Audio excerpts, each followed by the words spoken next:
ইব্রাহিম। আসসালামু আলাইকুম ওয়া রাহমাতুল্লাহ।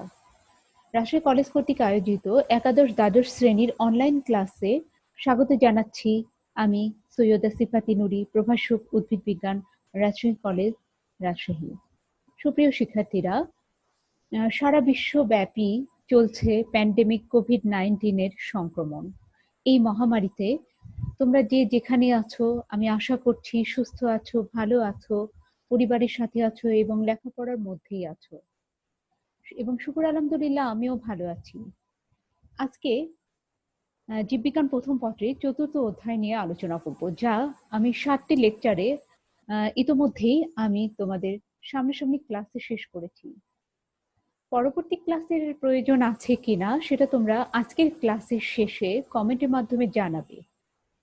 তার উপর ভিত্তি করে আমি পরবর্তী ক্লাসগুলো কন্টিনিউ করব। আরেকটা ব্যাপার বলতে ইচ্ছে করছে, সেটা হচ্ছে তোমাদের অনুপস্থিতিতে ক্লাস নেওয়া খুব কঠিন। আমি খুব এনজয় করি তোমাদের চোখগুলোকে। তোমাদের চোখে দিকে তাকালেই আমি বুঝতে পারি কে আমার ক্লাস বুঝতে পারছো, কে বোঝার অভিনয় করছো, কে বোঝার চেষ্টা করছো কিন্তু বুঝতে পারছো না, আবার কে বোঝার চেষ্টাই করছো না। সবই আমি বুঝতে পারতাম, যেটা এখন খুবই কঠিন তোমাদের অনুপস্থিতিতে সেটা জাজমেন্ট করা। তো যাই হোক, আমি এখন আমার লেকচারে চলে যাচ্ছি। ৪র্থ অধ্যায়, যেটা অণুজীব বিজ্ঞান নিয়ে আলোচনা।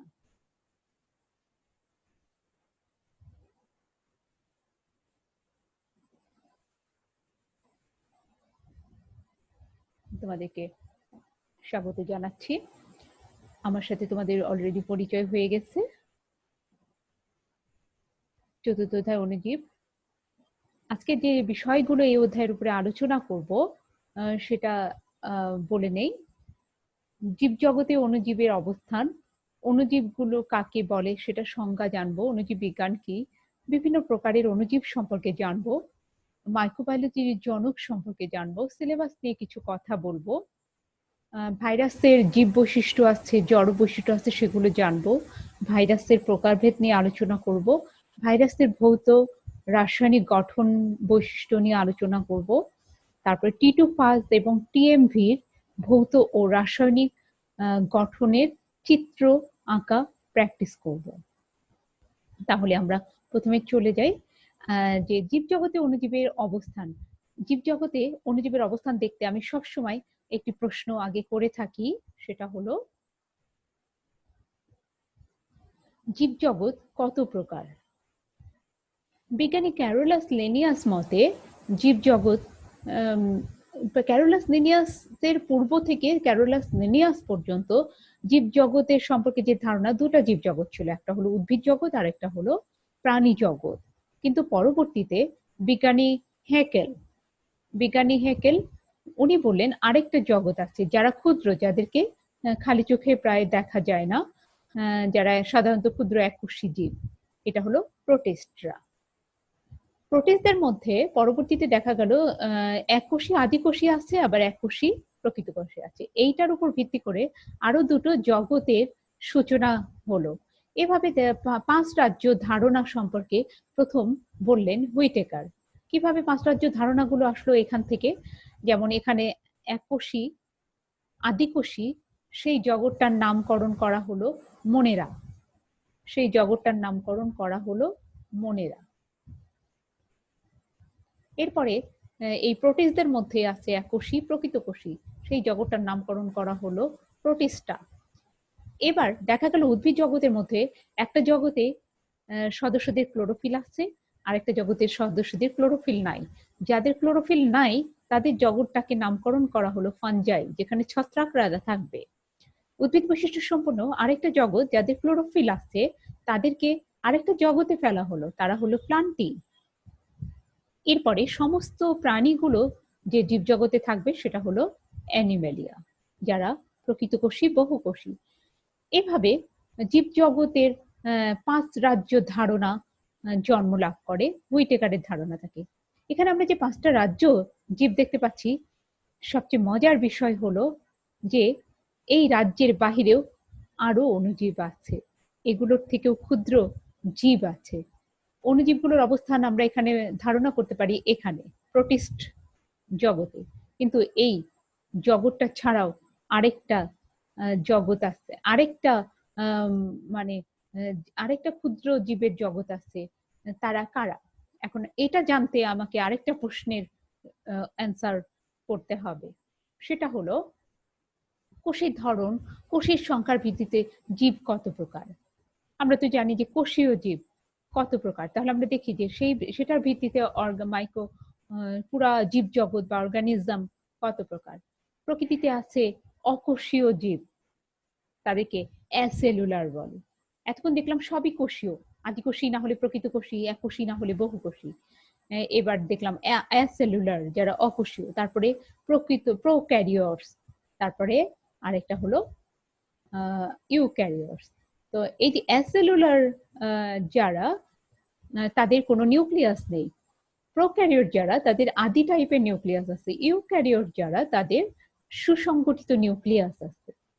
অ্যাসেলুলার যারা তারা সবাই কিন্তু ক্ষুদ্র এবং একটি একটি করে জীবকণা।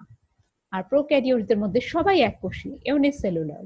ইউক্যারিওটস এর মধ্যে ইউনিসেলুলার আছে, আবার মাল্টিসেলুলার আছে, মানে এককোষীয় আছে, বহুকোষীয় আছে। আর প্রোক্যারিওটসরা সবাই এককোষী।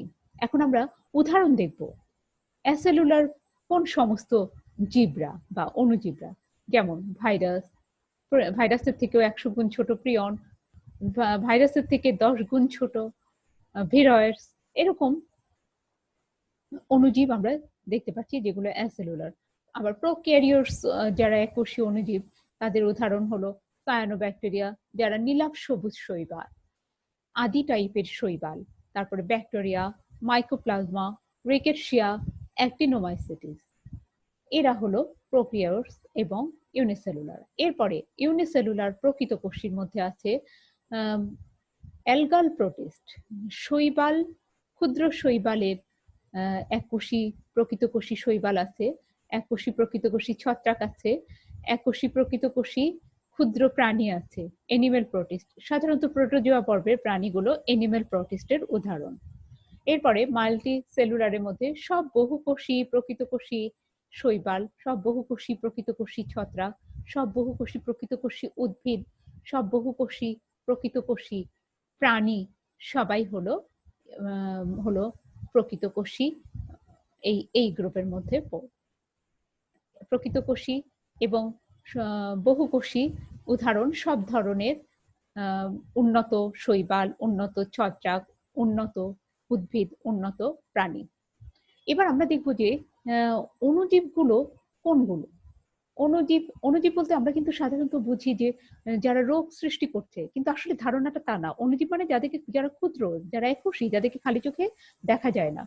কিন্তু যে সমস্ত অণুজীবের পরজীবিতার মাধ্যমে হোস্ট সেলের সংখ্যা বৃদ্ধি করে রোগ সৃষ্টি করতে পারে, তাদেরকে সাধারণত বলা হয়ে থাকে প্যাথোজেন।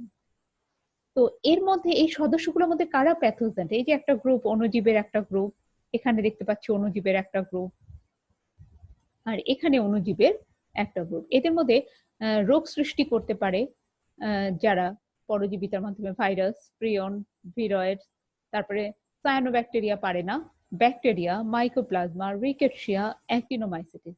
এরপরে ইউনিসেলুলার গুলোর মধ্যে এই যে ফাঙ্গাল প্রোটিস্টের মধ্যে কিছু সদস্য আছে যারা রোগ সৃষ্টি করতে পারে, তারপরে অ্যানিমেল প্রোটিস্টের মধ্যে আছে কিছু সদস্য যারা রোগ সৃষ্টি করতে পারে, তবে সবাই নয়। এভাবে একটা অণুজীব গুলোর সম্পর্কে আমরা অণুজীবের অবস্থান দেখতে পেলাম। অণুজীবগুলো তাহলে হতে পারে অকোষীয়, হতে পারে আদিকোষী, এককোষী, হতে পারে প্রকৃতকোষী, এককোষী। এবার অণুজীবের সংজ্ঞাটা শিখবো আমরা। অণুজীবের সংজ্ঞা শিখতে হলে 4টা বক্স আছে, এটা ফিল আপ করলেই আমরা অণুজীবের সংজ্ঞা বলতে পারবো। দৃশ্যতা, খালি চোখে দেখা যায় নাকি দেখা যায় না? খালি চোখে দেখা যায় না।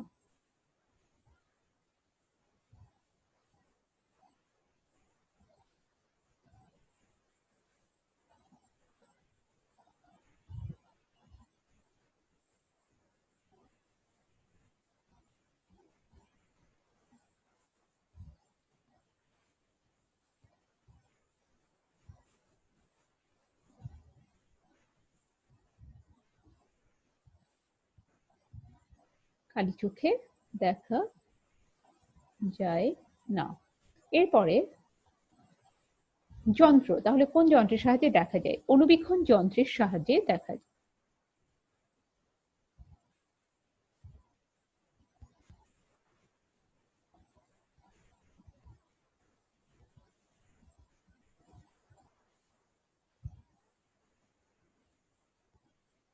কোন যন্ত্রের সাহায্যে দেখা যায়? অণুবীক্ষণ যন্ত্রের সাহায্যে দেখা যায়। কোষীয় গঠন, তাহলে আমি কিন্তু এর আগে আমরা যে ছকটা দেখলাম ওখানে দেখলাম অকোষীয় সদস্য আছে, এরা অকোষীয় হতে পারে,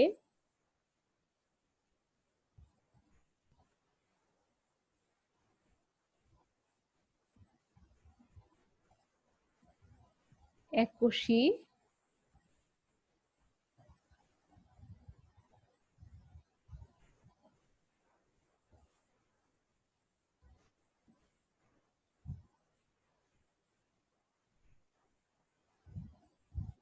এককোষী, আদিকোষী,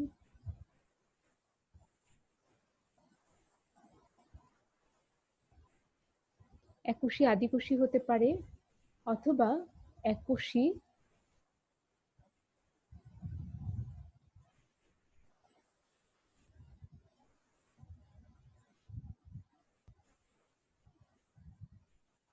প্রকৃত কোষী হতে পারে।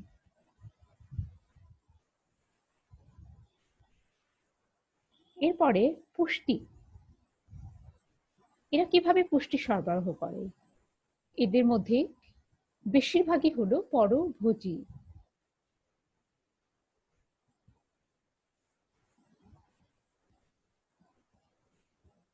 পরভোজীদের মধ্যে পরজীবীরা আবার বেশি। পরভোজীর মধ্যে আছে পরজীবী এবং মিথজীবী।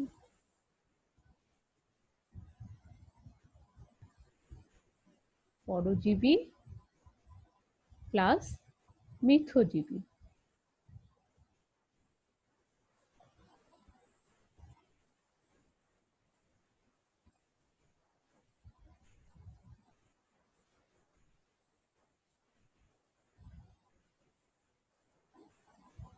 পরভোজীর মধ্যে পরজীবী যারা তারা পজিটিভ, তারা নেগেটিভ।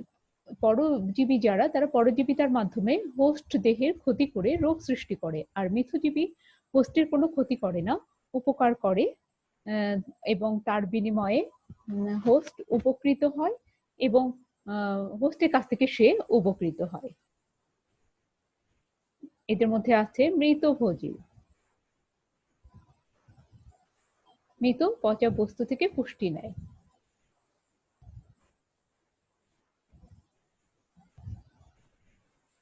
মৃতভোজী এবং কিছু আছে স্বভোজী।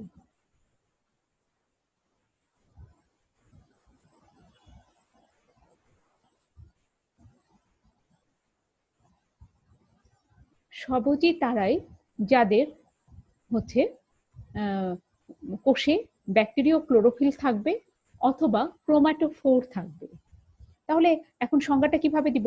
এমন জীবগোষ্ঠী যাদেরকে খালি চোখে দেখা যায় না, দেখার জন্য অণুবীক্ষণ যন্ত্রের প্রয়োজন হয়, যারা অকোষীয় হতে পারে অথবা এককোষী আদিকোষী অথবা এককোষী প্রকৃত কোষী হয়ে থাকে, যাদের বেশিরভাগই পরভোজী, কিছু মৃতভোজী এবং কিছু স্বভোজী। তাদেরকেই বলা হচ্ছে অণুজীব।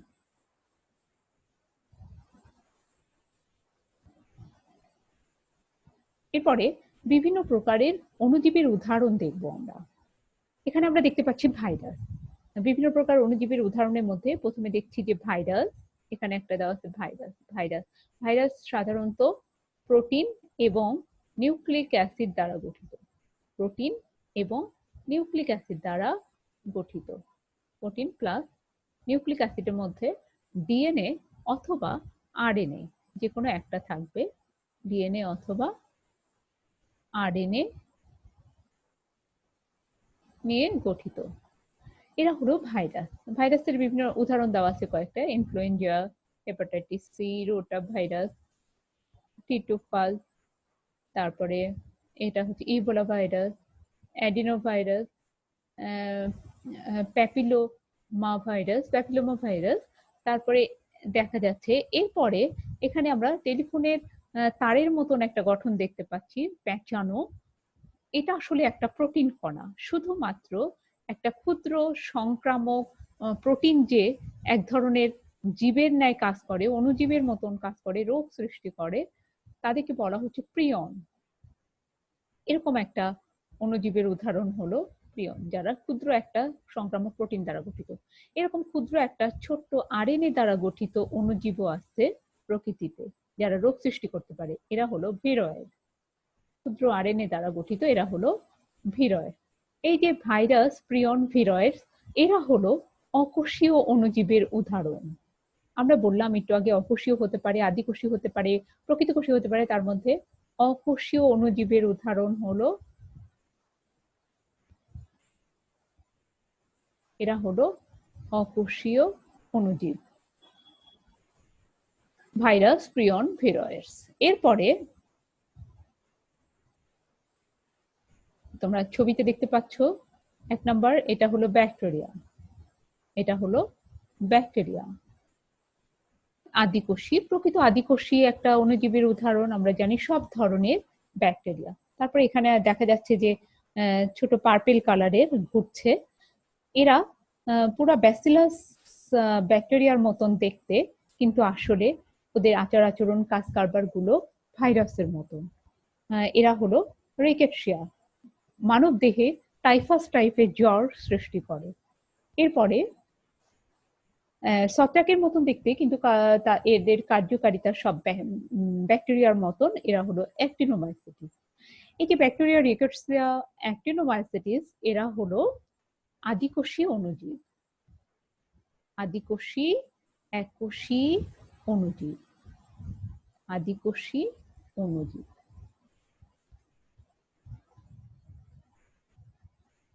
এরা হলো আদিকোষী অণুজীব। এরপরে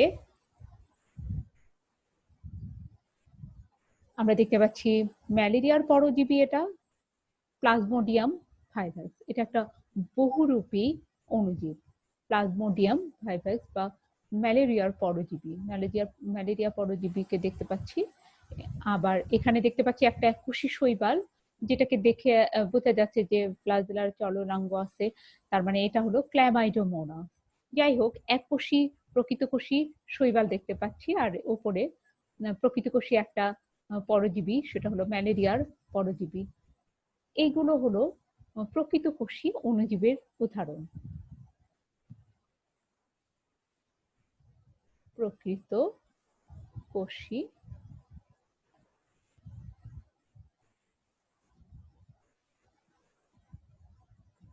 প্রকৃতকোষী অণুজীবের উদাহরণ। এরপরে আমরা মাইক্রোবায়োলজির জনকদের সম্পর্কে জানব। মাইক্রোবায়োলজির ইতিহাস অনেক বড়, অনেক প্রাচীন। তো মাইক্রোবায়োলজি বা অণুজীব বিজ্ঞানের যে ইতিহাস, সেটাকে 3টা পর্বে ভাগ করে বর্ণনা করা হয়ে থাকে। একটা হলো সূচনাকাল, যখন প্রথম থেকে মানে অণুবীক্ষণ যন্ত্র আবিষ্কারের শুরু থেকে এটার যে চেষ্টা, সেগুলো গবেষণা কাজগুলো থেকে শুরু করে আজকের এই করোনা ভাইরাস পর্যন্ত যে আবিষ্কারগুলো চলছে, এই ইতিহাসের মধ্যে অন্তর্গত। আরেকটা হলো সূচনাকাল থেকে যে মাইক্রোস্কোপ আবিষ্কারের ইতিহাসের শুরু, সেখান থেকে শুরু হয়ে 1856 সাল পর্যন্ত এটা হলো সূচনাকাল। তারপরে 1857 থেকে 1910 সাল পর্যন্ত একটা স্বর্ণ অধ্যায়, স্বর্ণযুগ, মাইক্রোবায়োলজি গবেষণার স্বর্ণযুগ। এবং আরেকটা যুগ আছে, সেটা হলো 1915 সাল থেকে বর্তমান গবেষণা পর্যন্ত আধুনিক যুগ ধরা হয়। আমরা শুধু মাইক্রোবায়োলজির জনক সম্পর্কে জানবো। এই মাইক্রোবায়োলজির উপরে যারা গবেষণা করছে তাদেরকে বলা হয় অণুজীব বিজ্ঞানী। তো এই অণুজীব বিজ্ঞানীদের মধ্যে চিকিৎসক আছেন, উদ্ভিদ বিজ্ঞানী আছে, প্রাণী বিজ্ঞানী আছে, প্রাণ রসায়নবিদ আছেন, তারপরে ইভেন চশমা বিক্রেতাও আছে। তো আমরা এখন একজন চশমা বিক্রেতাকেই দেখি। প্রথমে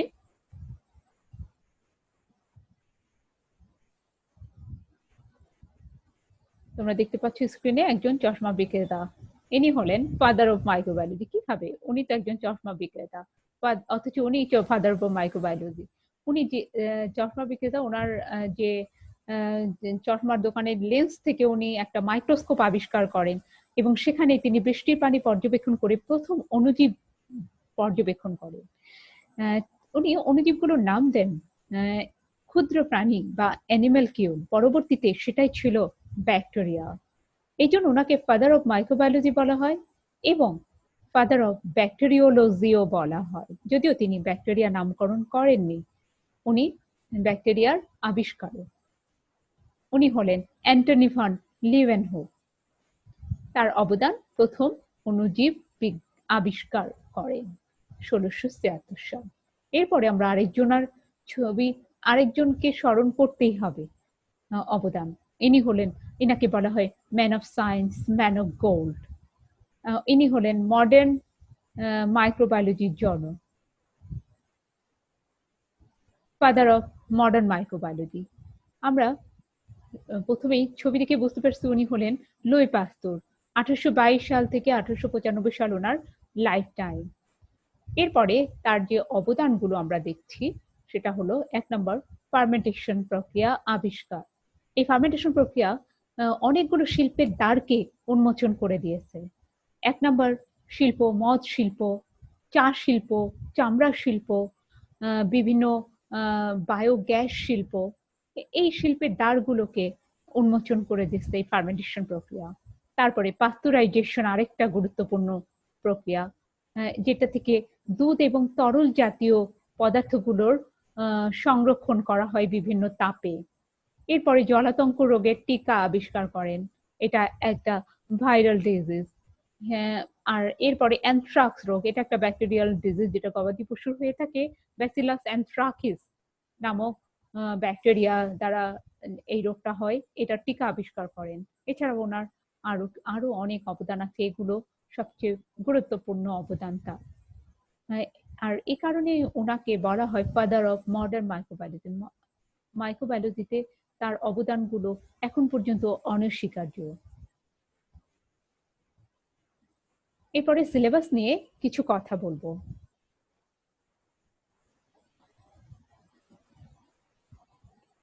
তোমাদের এই অধ্যায়টা 3টা ধাপে আলোচনা করা হয়েছে। 1 নাম্বার হলো অকোষীয় অণুজীব বর্ণনা করা হয়েছে, সেটা হলো ভাইরাস সম্পর্কে। আরেকটা হলো অকোষীয় অণুজীব ভাইরাস। এখানে ভাইরাসের গঠন, ভাইরাসের বৈশিষ্ট্য, তারপরে বিশেষ ভাইরাস, টিটোফাজ, টিএমভি, এগুলোর গঠন ও রাসায়নিক গঠন, ভৌত গঠনের চিত্র, তারপরে টিটোফাজের সংখ্যা বৃদ্ধি, তারপর এখানে কিছু ভাইরাল হিউম্যান ডিজিজ, দুটা ভাইরাল হিউম্যান ডিজিজের লক্ষণ প্রতিকার নিয়ে আলোচনা করা হয়েছে, সেটা হলো ডেঙ্গু জ্বর এবং হেপাটাইটিস। আর একটা প্লান্ট ডিজিজ নিয়ে আলোচনা করা হয়েছে, ভাইরাল প্লান্ট ডিজিজ, সেটা হলো ring spot disease of papaya. তারপরে ভাইরাসের অর্থনৈতিক গুরুত্ব। এরপরে আরেকটা যেটা আলোচনা করা হয়েছে আদিকোষীয় অণুজীব, যেটা হলো ব্যাকটেরিয়ার গঠন, ব্যাকটেরিয়ার রিপ্রোডাকশন বা সংখ্যা বৃদ্ধি, ব্যাকটেরিয়ার অর্থনৈতিক গুরুত্ব। তারপর দুটো ব্যাকটেরিয়াল ডিজিজ, একটা হিউম্যান ডিজিজ এবং একটা প্লান্ট ডিজিজ। হিউম্যান ডিজিজটা হলো কলেরা, আর ব্যাকটেরিয়াল যে প্লান্ট ডিজিজটা সেটা হলো ধানের ব্লাইট রোগ, ব্যাকটেরিয়াল ব্লাইট অফ রাইস। এরপরে প্রকৃতকোষে একটা অণুজীব নিয়ে আলোচনা করা হয়েছে, সেটা হলো ম্যালেরিয়ার পরজীবী প্লাজমোডিয়াম। প্লাজমোডিয়ামের লাইফ সাইকেল, প্লাজমোডিয়াম ঘটিত ম্যালেরিয়া রোগের লক্ষণ, প্রতিকার, প্রতিরোধ, এগুলো নিয়ে আলোচনা করা হয়েছে। তো আজকে আমি শুরু করব 1 নাম্বার অকোষীয় অণুজীব ভাইরাস থেকে, এবং পরবর্তী ক্লাসগুলোর প্রয়োজন আছে কিনা তোমাদের কমেন্টের উপর ভিত্তি করে আমি পরবর্তী ক্লাসগুলো কন্টিনিউ করব। আজকে অকোষীয় অণুজীব ভাইরাস নিয়ে আলোচনা শুরু করব। ভাইরাস, আমরা অলরেডি জেনে গেছি যে ভাইরাস প্রোটিন এবং নিউক্লিক অ্যাসিড, ডিএনএ অথবা আরএনএ দ্বারা গঠিত। এটা অতি আণুবীক্ষণিক বস্তু, যা কেবলমাত্র পোষক দেহের ভেতরেই জীবনের সব লক্ষণগুলোকে প্রকাশ করে এবং জীবকোষের বাহিরে মৃত জড়বস্তুর মতো বেঁচে থাকে। তারা হলো ভাইরাস। তাহলে নিউক্লিক অ্যাসিড এবং প্রোটিন দ্বারা গঠিত এবং অণুবীক্ষণ যন্ত্র ছাড়া যাকে দেখা যায় না, অতি আণুবীক্ষণিক হওয়াতে অতি ইলেকট্রন অণুবীক্ষণ যন্ত্র লাগবে দেখতে, কেবলমাত্র পোষক দেহের ভেতরে জীবনের সব বৈশিষ্ট্যগুলোকে প্রকাশ করতে পারে, তারাই হলো ভাইরাস, যেটার ইংলিশ ডেফিনেশনটা দাঁড়ায় an infecting agent that typically consists of a nucleic acid molecule in a protein coat, is too small to be seen by light microscopy and is able to multiply only within the living cells of a host. এটা একটা সংক্রামক জীবকণা বা সংক্রামক কণা, যেটা শুধুমাত্র একটা nucleic acid এবং প্রোটিন কোড দ্বারা গঠিত। এটা এতটাই ছোট যা খালি চোখে দেখা যায় না, দেখতে লাইট মাইক্রোস্কোপের প্রয়োজন হয়, আলোক অণুবীক্ষণ যন্ত্রের প্রয়োজন হয়, এবং এটা সংখ্যা বৃদ্ধি করতে সক্ষম কেবলই জীবিত কোষের ভেতরে, জীবিত পোষক কোষের ভেতরে সংখ্যা বৃদ্ধি করতে পারে। ভাইরাস শব্দের অর্থ হলো বিষ। এটা ইলেকট্রন অণুবীক্ষণ যন্ত্রে দেখা যায়। এটা একটা সব ব্যাখ্যা করতে পারতে হবে তোমাদেরকে। ভাইরাস জীব জড় মধ্যে সংযোগকারী সেতু। কারণ ভাইরাসের জীব বৈশিষ্ট্য আছে, জড় বৈশিষ্ট্য আছে। যেমন সংজ্ঞার মধ্যেই আছে, এর জীব বৈশিষ্ট্যটা হলো এটা পোষক কোষের মধ্যে সংখ্যা বৃদ্ধি করতে পারে, আর জড় বৈশিষ্ট্য হলো পোষক কোষের বাহিরে মৃত জড় বস্তুর মতন এরা টিকে থাকে, বেঁচে থাকে। এটা হলো, আর এছাড়াও আরো কিছু বৈশিষ্ট্য আছে জীব এবং জড়। সেই বৈশিষ্ট্যগুলোর কারণে ভাইরাসকে বলা হয় জীব ও জড়র মধ্যে সেতু বন্ধন, যেগুলো আমরা বৈশিষ্ট্যের মধ্যে থেকে আইডেন্টিফাই করব। ভাইরাস অকোষীয় অণুজীব। কেন এটাকে অকোষীয় অণুজীব বলা হয় এটারও ব্যাখ্যা করতে পারতে হবে তোমাদেরকে। কারণ আমরা দেখলাম যে কোষের মধ্যে শুধুমাত্র যে কোষীয় বস্তু প্রোটিন এবং নিউক্লিক অ্যাসিড, না আছে এই ভাইরাসের মধ্যে কোনো নিউক্লিয়াস, না আছে কোনো প্লাজমা মেমব্রেন, না আছে কোনো জীবনের যে বিকশিত শক্তি যেখান থেকে প্রকাশ পায় প্রোটোপ্লাজম, সেটাও না। কাজেই ভাইরাস অকোষীয় অণুজীব। আবিষ্কারের ইতিহাস অনেক বড়। আজকের বর্তমানে কোভিড-19 পর্যন্ত, আজ পর্যন্ত ভাইরাল ডিজিজ গুলো নিয়ে গবেষণা চলছে, ভাইরাস নিয়ে গবেষণা চলছে। তাহলে কিন্তু আমরা শুরুর আবিষ্কার, শুরুর ইতিহাসটা দেখব যে কিভাবে এই ভাইরাস সম্পর্কে ধারণা এলো। আগে 1892 সালের আগে এরকম ধারণা ছিল না যে ব্যাকটেরিয়ার থেকে ক্ষুদ্র অণুজীব আছে। তো দিমিত্রি আইভানোভস্কি তামাকের মোজাইক রোগ নিয়ে কাজ করতে গিয়ে এই ভাইরাসটা আবিষ্কার করেন, দেখেন, এবং ব্যাকটেরিয়া রোধক ছাঁকনি দিয়ে এটা যখন যাচ্ছে না, তখন বুঝলেন যে ব্যাকটেরিয়া থেকে ক্ষুদ্র একটা অণুজীব আছে, যেটা হলো ভাইরাস, যেটা তামাক পাতায় মোজাইক রোগ সৃষ্টি করছে। পরবর্তীতে জানা গেল এটাই টিএমভি, টোবাকো মোজাইক ভাইরাস। 1935 সালে স্ট্যানলি টিএমভি ভাইরাসকে পৃথক করেন এবং কেলাসিত করেন। তার ফলস্বরূপ তিনি 1946 সালে নোবেল পুরস্কার পান। কেলাসিত করা যায়, এটা থেকে জানা গেল ভাইরাসটাকে। 1937 সালে পিরি এবং বদেন ভাইরাসের দেহ যে প্রোটিন এবং নিউক্লিক অ্যাসিড দ্বারা গঠিত তা প্রমাণ করে। খুবই গুরুত্বপূর্ণ এই তিনটা আবিষ্কার, যেটা আমাদেরকে জানতেই হবে। এগুলো শুরুর ইতিহাস। নেক্সট আমরা চলে যাব প্রধান প্রধান বৈশিষ্ট্যগুলো। এখানে আমরা কিছু বৈশিষ্ট্য এর সংজ্ঞা থেকে অলরেডি ধারণা পেয়ে গেছি, সেই ধারণা পেয়ে গেছি অনেকগুলো। যেমন এরা অকোষীয়, অতি আণুবীক্ষণিক, প্রোটিন নিউক্লিক অ্যাসিড দ্বারা এদের দেহ গঠিত, এদের দেহে প্লাজমা মেমব্রেন নাই, সাইটোপ্লাজম নাই। এরা কিন্তু বাধ্যতামূলক পরজীবী, বাধ্যতামূলক ভাবে রোগ সৃষ্টি করে থাকে। এদের কোষে ডিএনএ অথবা আরএনএ থাকবে, এটা একটা বিশেষ বৈশিষ্ট্য, ডিএনএ বা আরএনএ থাকবে। বাধ্যতামূলক এরা পরজীবী। সজীব কোষের বাহিরে এরা মৃত জড় বস্তুর মতো, এটা জড় বৈশিষ্ট্য। কালচার মিডিয়ামে এদেরকে গ্রো করানো যায় না, এটাও একটা ভাইরাসের বিশেষ বৈশিষ্ট্য। এদের দেহের বৃদ্ধি নাই, এটা একটা জড় বৈশিষ্ট্য। এদের শোষণ নাই, বিপাক নাই, এটাও জড় বৈশিষ্ট্য। খাদ্য গ্রহণ করতে পারে না, জড় বৈশিষ্ট্য। ক্রিস্টাল দানাতে পরিণত করা যায়, এটাও জড় বৈশিষ্ট্য। সেন্ট্রিফিউজ যন্ত্রের সাহায্যে এদেরকে আলাদা করা যায়, যে যন্ত্রের সাহায্যে ধুলো কণাকে আলাদা করা হয়, পরিমাপ করা হয়, তাহলে এটাও জড় বৈশিষ্ট্য। ব্যাকটেরিয়া রোধক ছাঁকনির সাহায্যে ছাঁকা যায় না, এদের মিউটেশন ঘটে, এটা একটা ওদের জীব বৈশিষ্ট্য। কোনো চলন অঙ্গ নেই, তারপরে জীবকোষ সে রোগ সৃষ্টি করতে পারে, এটাও জীব বৈশিষ্ট্য। এরা প্রতিরূপ গঠনের মাধ্যমে বংশ বৃদ্ধি করতে পারে, এটাও জীব বৈশিষ্ট্য। জেনেটিক রিকম্বিনেশন ঘটে, যার কারণে নতুন নতুন স্ট্রেইন তৈরি হয়, এটাও জীব বৈশিষ্ট্য। এরা অ্যাডাপ্টেড ক্ষমতা সম্পন্ন, অতি উচ্চ তাপমাত্রা, অতি নিম্ন তাপমাত্রা সহ্য করতে পারে, তাদের অসম্ভব অ্যাডাপ্টেশন ক্ষমতা।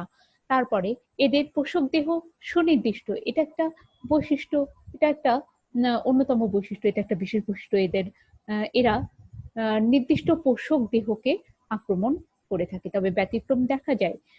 তারা হোস্ট চেঞ্জ করতে পারে, কিন্তু উদ্ভিদ ভাইরাস প্রাণীকে আক্রমণ করবে, প্রাণী ভাইরাস উদ্ভিদকে আক্রমণ করবে, এরকম কোনো নমুনা এখন পর্যন্ত পাওয়া যায়নি।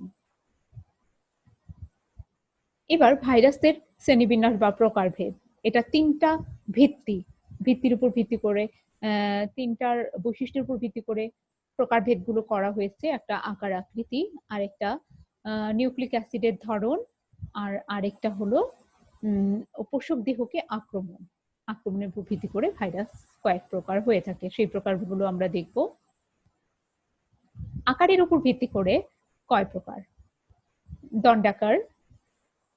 দণ্ডাকারের উদাহরণ টিএমভি, গোলাকার উদাহরণ এইচআইভি, ঘনক্ষেত্রাকার উদাহরণ ভ্যাকসিনিয়া ভাইরাস, ব্যাঙাচি আকার টি2 বা টি সিরিজভুক্ত ভাইরাসগুলো, ডিম্বাকার সোয়াইন ফ্লু ভাইরাস, সিলিন্ডার আকৃতির ইবোলা ভাইরাস। এভাবে বেশ কিছু আকার আকৃতির এই ছয়টা আকৃতি আমরা দেখতে পাচ্ছি, আকার অনুযায়ী 6 প্রকার। আরো বেশ কিছু আকার আকৃতির ভাইরাস আছে, যেমন সুতা আকৃতিরও আমরা উল্লেখ করতে পারি আলুর XY ভাইরাস। এবার আমরা এই বিভিন্ন আকৃতির ভাইরাসগুলোকে একটু দেখে নেই।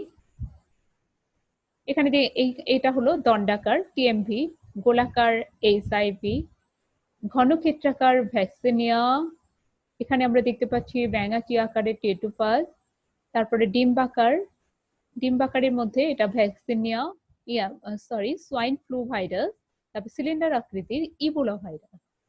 বিভিন্ন আকৃতির আমরা দেখলাম। এরপরে নিউক্লিক অ্যাসিডের ধরন অনুযায়ী ডিএনএ বহনকারী ভাইরাসকে বলা হয় ডিএনএ ভাইরাস। যদি ডিএনএটা একসূত্রক হয় তাহলে একসূত্রক ডিএনএ ভাইরাস, যদি দ্বিসূত্রক হয় দ্বিসূত্রক ডিএনএ ভাইরাস। একসূত্রক ডিএনএ ভাইরাসের উদাহরণ কোলিফাস, দ্বিসূত্রক ডিএনএ ভাইরাসের উদাহরণ হিসেবে টি2। এরপরে আরএনএ ভাইরাস, যে সমস্ত ভাইরাসের নিউক্লিক অ্যাসিড হলো আরএনএ, তাদেরকে বলা হয় আরএনএ ভাইরাস। আরএনএ একসূত্রক যদি থাকে তাহলে একসূত্রক আরএনএ ভাইরাস, সেগুলো যেমন উদাহরণ টিএমভি। দ্বিসূত্রক আরএনএ ভাইরাস, যাদের দ্বিসূত্রক আরএনএ বিদ্যমান তাদেরকে বলা হয় দ্বিসূত্রক আরএনএ ভাইরাস, যেমন রিও ভাইরাস বা রোটা ভাইরাস। এভাবে নিউক্লিক অ্যাসিডের ধরন অনুযায়ী ক্লাসিফিকেশন দেখলাম। এরপরে পোষক দেহ অনুযায়ী ক্লাসিফিকেশন। যদি উদ্ভিদকে আক্রমণ করে তাহলে সে ভাইরাসগুলোকে বলা হয় উদ্ভিদ ভাইরাস, উদাহরণ টিএমভি। যদি প্রাণীকে আক্রমণ করে ভাইরাস তাহলে তখন তাকে বলা হবে প্রাণী ভাইরাস, উদাহরণ এইচআইভি। যদি ব্যাকটেরিয়া আক্রমণ করে ব্যাকটেরিয়াকে ধ্বংস করে তাহলে তাকে বলা হয় ব্যাকটেরিওফাজ, যেমন টি সিরিজভুক্ত, ল্যামডা সিরিজভুক্ত বিভিন্ন ভাইরাস।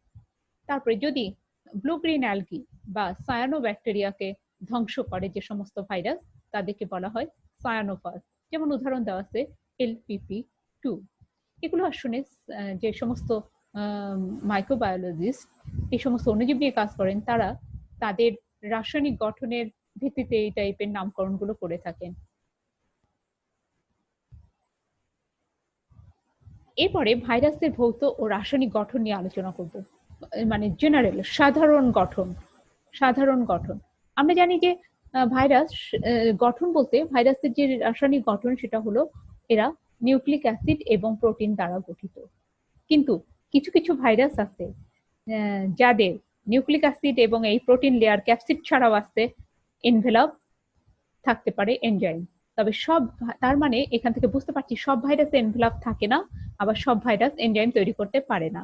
কিন্তু আমরা যখন জেনারেল কমন ভাবে ভাইরাসের গঠন বর্ণনা করব, তখন এই 4টা উপাদান গঠন উপাদান আমরা উল্লেখ করব। দেহের গঠনে 4টা অংশ সাধারণত দেখা যায়।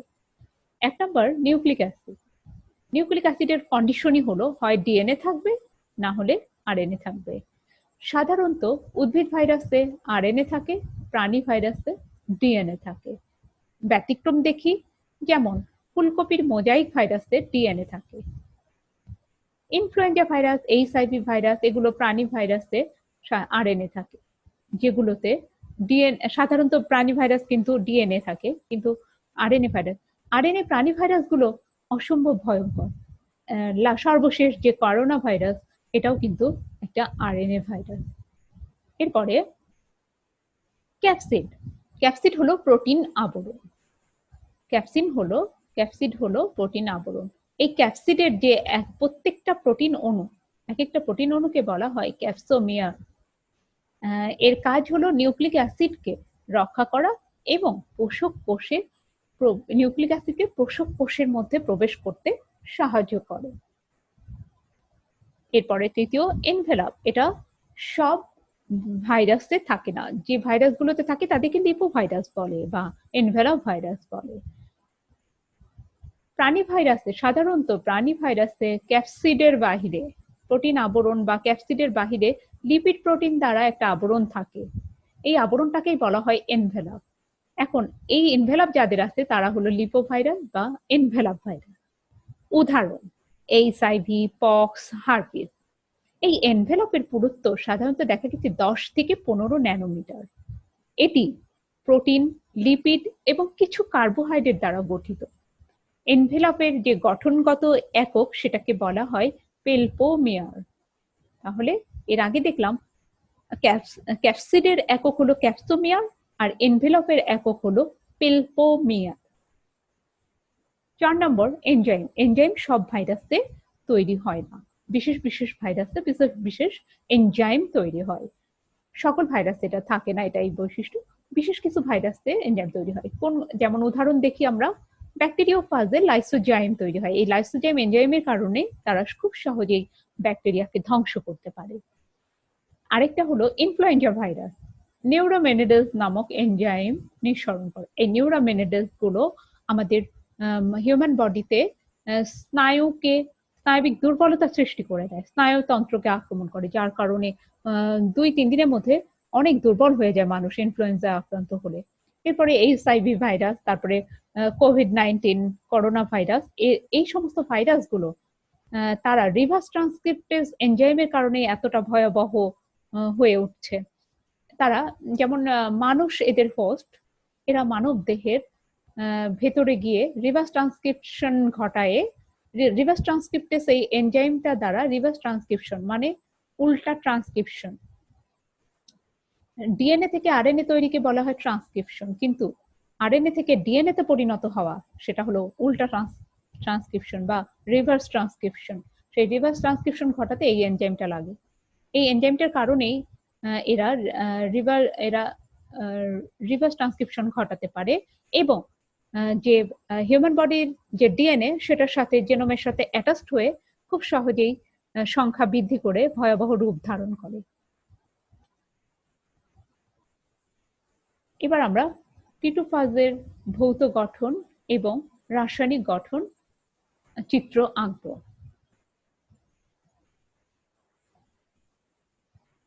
আমরা এখানে দেখতে পাচ্ছি দুটো চিত্র। এটা টিটোফাজের একটা ভৌত গঠন, একটা টিটোফাজের রাসায়নিক গঠন। এটা ভৌত গঠন কারণ এটা আমরা দেখতে পাচ্ছি যে বাহিরে থেকে এটা ব্যাঙাচি আকৃতির। এটা হলো মাথা, হেড, কলার, টেইল, রিসেপটিভ ফাইবার যেটা দ্বারা স্পর্শ করে পোষক দেহকে, স্পাইক, এটা হলো বেস প্লেট, তারপরে স্পাইক গুলো দ্বারা এরা পোষকের দেহে আটকে যায়। এরপরে আমরা যে চিত্রটা দেখতে পাচ্ছি রাসায়নিক গঠনের মধ্যে, মাথাতে আছে এটা লম্বচ্ছেদ এই টিটোফাজের। রাসায়নিক গঠনের মধ্যে আমরা দেখতে পাচ্ছি ডিএনএ মাথার ভেতরে, তারপরে আছে প্রোটিন কোট, সবচেয়ে চার মাথা থেকে একদম স্পাইক পর্যন্ত টোটালি যে আবরণ সেটা হলো প্রোটিন কোড, এটাকে বলা হচ্ছে ক্যাপসিড। এখন আমরা এটার চিত্র আঁকবো।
প্রথমে টিটোফাজের ভৌত গঠন আঁকছি।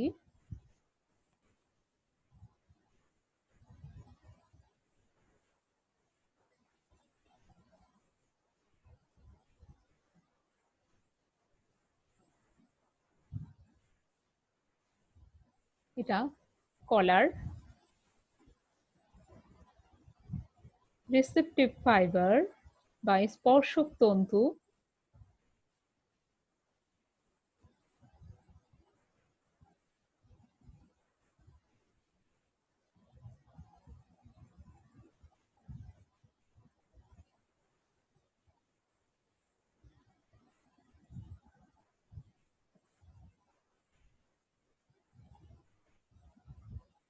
এগুলো ছোট ছোট কিছু কাঁটা, স্পাইক।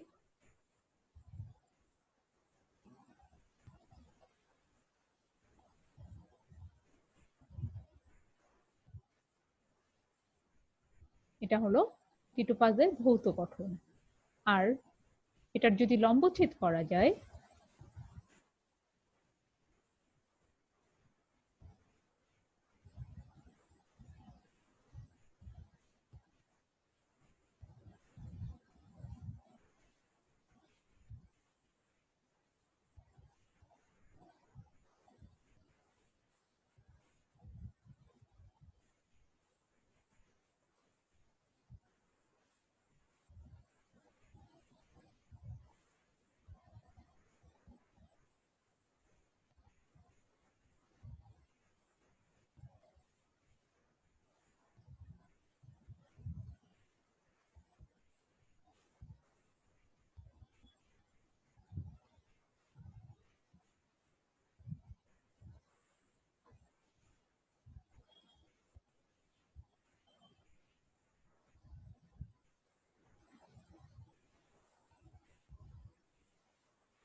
এটা হলো রাসায়নিক গঠন।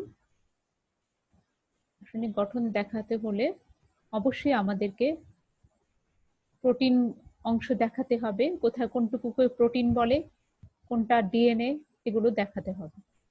ডিএনএ থাকবে হচ্ছে আমাদের যে টিটোফাজের মাথার কেন্দ্র, ডাবল স্ট্র্যান্ডেড ডিএনএ।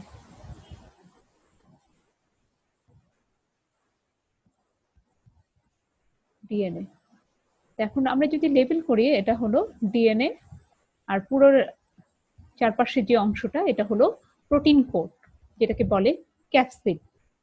আর এখানে যেটা লেবেল, এটা হেড, এটা কলার, এটা বেস প্লেট, এটা টেইল, এটা রিসেপটিভ ফাইবার, আর লাস্টে যেটা এগুলো হলো স্পাইক। তো এইটা হলো ভৌত গঠন। তোমাদেরকে অবশ্যই লিখতে হবে কিসের চিত্র আঁকলা। এটা ভৌত গঠনের চিত্র, ভৌত গঠনের চিত্র, আর এটা হলো রাসায়নিক গঠনের চিত্র।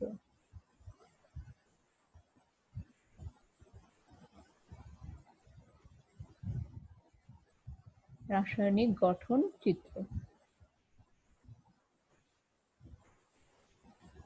লেবেল করে আঁকতে হবে। এরপরে যেটা তোমরা দেখতে পাচ্ছ টিএমভি, টিএমভি এটা হলো টিএমভির, এটা টিএমভির ভৌত গঠন এবং এটা হচ্ছে টিএমভির রাসায়নিক গঠন। কেন? তার কারণ এটা হলো টিএমভির আরএনএ, আর এইগুলো এক একটা বলের মতন যে বাহিরে, এটা হলো ক্যাপসিড, এগুলো এক একটা ক্যাপসিড, এগুলো এক একটা হলো ক্যাপসিড লেয়ার।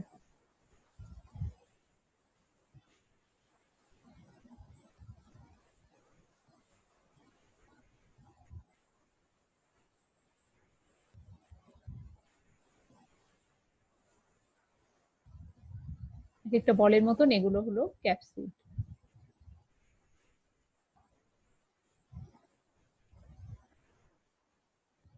আর যেটা পার্পল কালারের পেঁচানো অংশ, এটা হলো আরএনএ।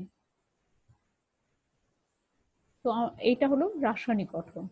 আমরা চিত্রটা আঁকাবো কিভাবে? যদি রাসায়নিক গঠন আঁকি, যদি ভৌত গঠন আঁকি, তাহলে কিভাবে আঁকবো? ভৌত গঠন আমরা জানি যে এটা দণ্ডাকার।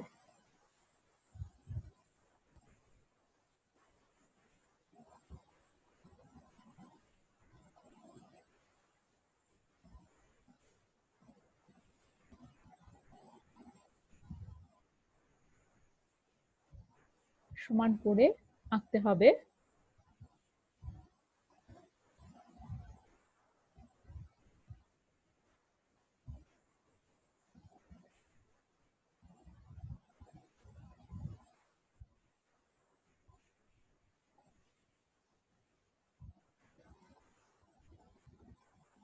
এটা হলো টিএমভির ভৌত গঠন, আর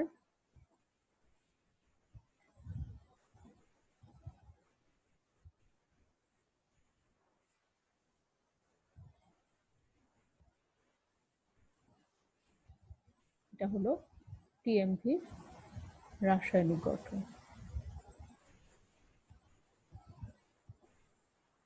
যেগুলো বল বল আঁকছি এগুলো হলো ক্যাপসোমিয়ার।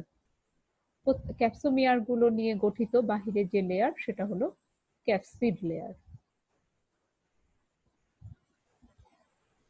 এটা হলো আরএনএ,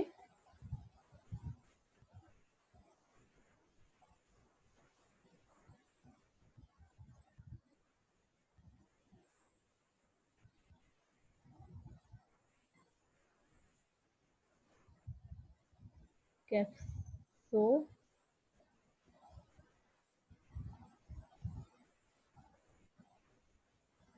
ক্যাপসোমিয়ার, আর পুরাটা হলো ক্যাপসিড।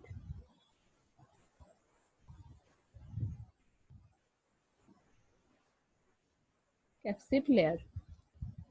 এটা হলো ভৌত গঠন, আর এটা হলো টিএমভির রাসায়নিক গঠন।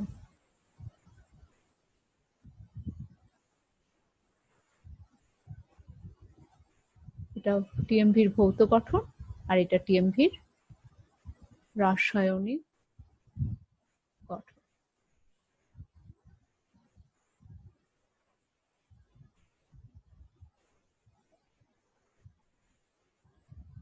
ক্যাপসোমিয়ার এবং ক্যাপসিড।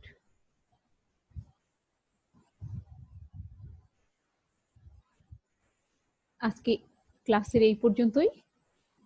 এতক্ষণ আমার ক্লাস যারা মনোযোগ দিয়ে শুনলে, দেখলে, তাদের সবার জন্য অনেক অনেক দোয়া এবং শুভকামনা।